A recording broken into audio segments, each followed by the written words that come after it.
Hey there, I'm Bill, one of the co-founders of AircraftIQ, and that is Brad.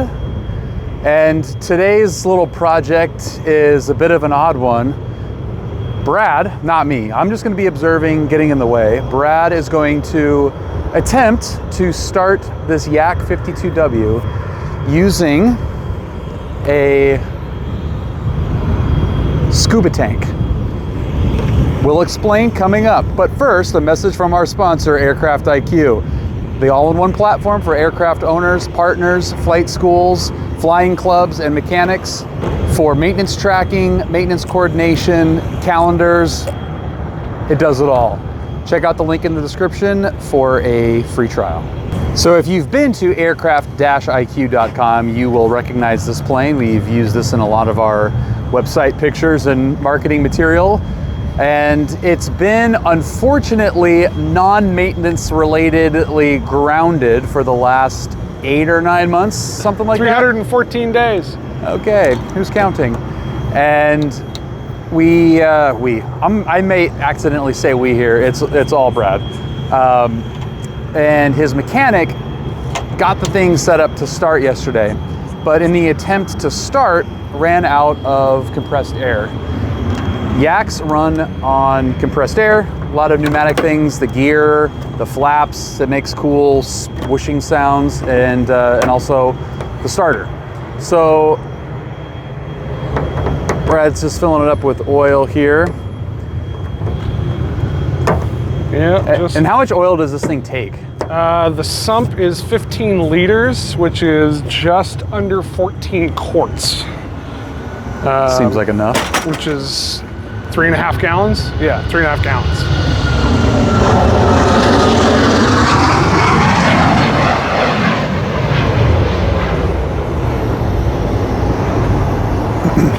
Okay, and this is an actual scuba tank, right? Yeah. If you went scuba diving, this is what you would get. Straight up scuba tank. It's our low-tech solution to a low-tech problem. And speaking of problems and solutions, AircraftIQ is a high-tech solution to low-tech problems. Pretty much. You like how I worked that in there? Yeah, that was good. Yeah, that was good. Good job, Mr. Marketing guy. Yeah. All right.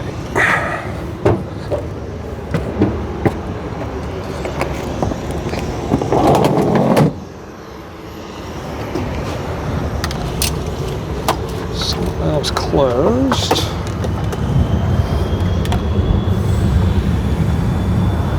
This is what we call the frog. So the frog is going to, that's the same attachment? Crater. It's one of their new ones. Yeah. So that frog attachment, that's custom to the Yak. That end is a custom thing that's not a part of any scuba equipment. Correct, yeah. And this is just a normal attachment fitting, just like you'd find for a mask on a scuba tank, just adapted to the frog. I have no idea why it's called a frog. I have no idea what type of attachment it is. I just know it's called a frog. So there are a lot of things on this airplane when you're learning it that you don't really care why it is called what it is or what the unit is or anything like that. So like, our air system holds 50 atmospheres, but that's one of a couple things in the cockpit that is in Cyrillic, in the Russian written language. I don't know what the hell that says. I just know that the number should be 50. So when we first started flying it, we always joked that it was 50 potatoes, because I don't care what the unit is. So I have currently 22 potatoes worth of air, and I need at least 35 potatoes worth of air if I have any reasonable shot at getting it started, or 30 is my minimum to even attempt it. So we're down to 22 because my 2 start attempts yesterday, I started with 30, and then the second one I had 28 when I started it, or when I attempted to start it, and it kicked back. So that's my indicator that I don't have enough air pressure if it kicks back. So, and in the last whatever it was, 8-9 months, 314 days. This plane has only run once. One time, yeah. Which was a couple of months ago. Yeah, December is when it last ran, and it's that was back in June December? 23rd. All right, so it hasn't run in 6 months. Yeah. So Part of the reason why is because when I taxied it back, we took it to a static display event down at the museum 6 months ago. When I taxied it back is when the micro switch broke, or not broke, but the alignment on it kind of messed up. So I didn't bother to fix it because I didn't know what else was going to have to get done. So I was going to do everything all at once. So I didn't run it. If you just run an engine on the ground and just, you know, run it for the sake of running it, basically, the prevailing opinion at the moment is that you're actually doing more harm than good because you're not getting it up to operating temperature to melt the water out of the system anyway. So, or to evaporate the water, I should say. So you're kind of not doing any good with that.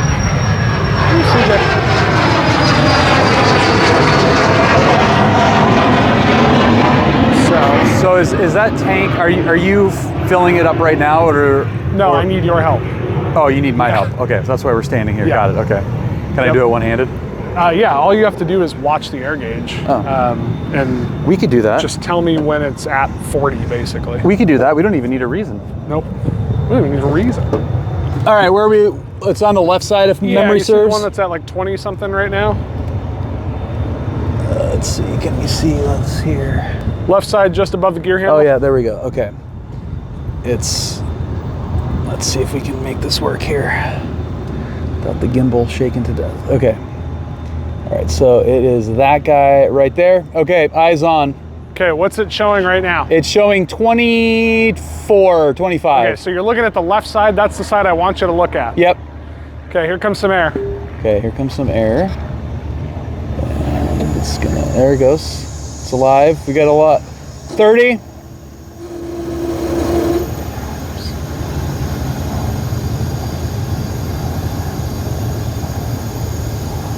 $40. That's 40? Yep. Let me know when it gets to 45. Okay. 45. Okay. Okay. All right. All right, pretty cool little plane here. All right, so now I gotta get down without killing myself.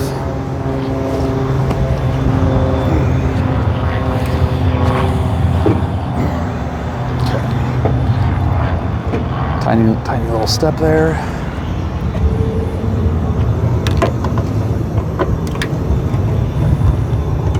All right, what are we doing here? This is our fuel tank with built-in dipstick, which if you look quickly, you'll be able to see how much fuel's on it, but I didn't look quickly enough. So what I'm checking is whether it is full or not, and the answer is it is not full, which means that after we're done with this engine run, I will want to fill it. I basically, unless I'm on a cross-country stop somewhere, I don't ever leave the ground without full tanks on the mains. The mains are only about, well, in cruise it's 2 hours of gas, but you're burning 36 an hour on takeoff and the mains are 32 gallons. And then your continued climb fuel burns about 24 an hour. So if you climb 15 minutes or 10 minutes, you've burned through a decent chunk of gas. So because we're so limited on the inboards, I'm very careful about not leaving the ground without them full. Same story, okay, it's not full. Okay. So the engine can feed from only one point. That point is the hopper tank. The hopper tank feeds from both mains. The problem is that the airplane does not have a fuel selector. So how it feeds from each main is kind of just a toss-up. Like it just does. So it is up to me. Which tank? It has a mind of its own as far as how it feeds from each tank. So yeah, so you got to be careful with fuel balance. Although they're so far inboard that it doesn't matter. Like there's no roll motion or anything like that.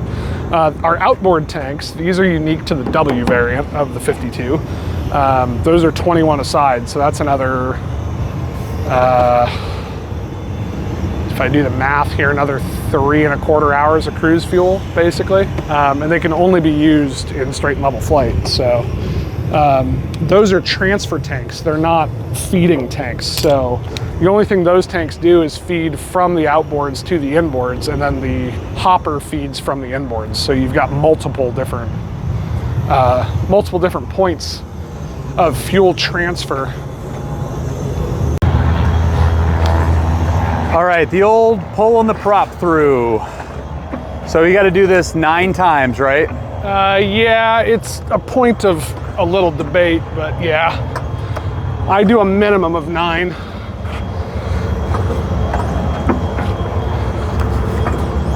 So it's a 9-cylinder. So in theory, each rotation is going to cycle each cylinder at least once. Yeah. And the purpose of doing this is to make sure that it's not hydrolocked with oil in the bottom cylinders in particular. Yep. I pay attention sometimes. Occasionally. All right. Okay, we ready to do it? Ready. I think.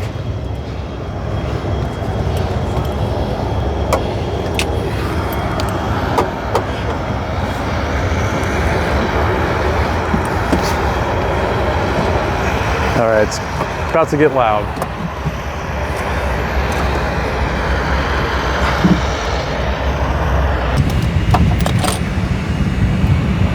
Okay, so first things first, make sure our air valve is open, which it is.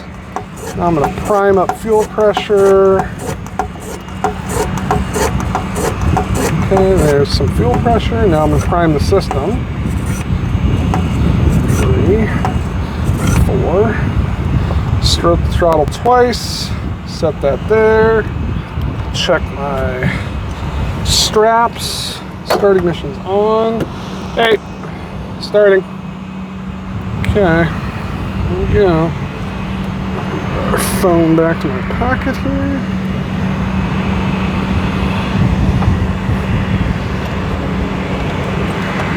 All right.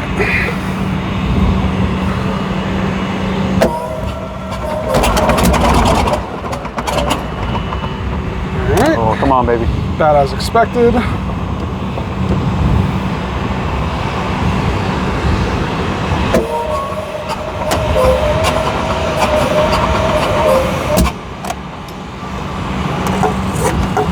Okay, we're gonna make one more attempt.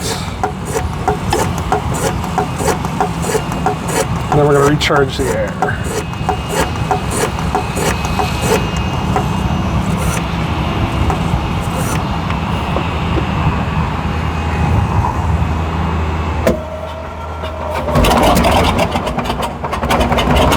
Catch, come on, catch.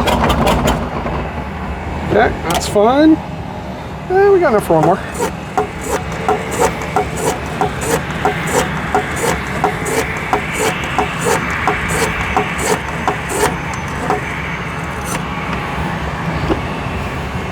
No fuel dripping, right? Nope. Okay.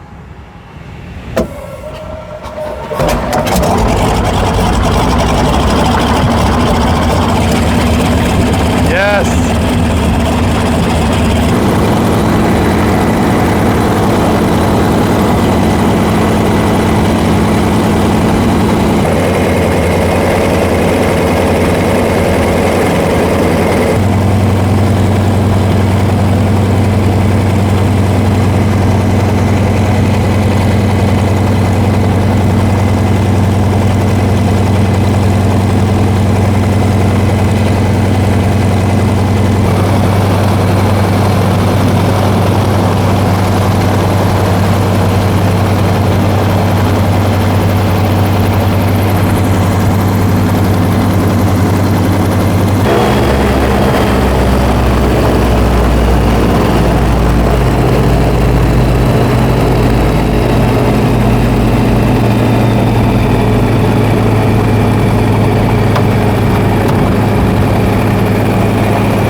She's a noisy little son of a bitch. Yeah, it can be, for sure. So how'd that go? Perfect. Way better than I expected, actually. So even just that short run up, now I know the mags are good, the prop is good, the compressor is working for the air bottle because I got a little bit of charge out of it, which is great. Let me make sure the snot valve still works. Hang on. Yep, it does. Cool. Yeah, no, it's good. Now I want to go fly it. I think we should go fly it, though. You want to go fly it? I think we should go fly it. All right. Okay.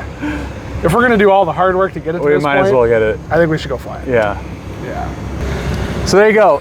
Nothing to it. Starting a old radial engine with a scuba tank. Thank you guys for watching. Let us know down in the comments what you thought of the Yak and the startup procedure. And don't forget, check out aircraft-iq.com. Track your maintenance, coordinate with your maintainer, stay compliant, stay airworthy. Free trial is waiting in the link below.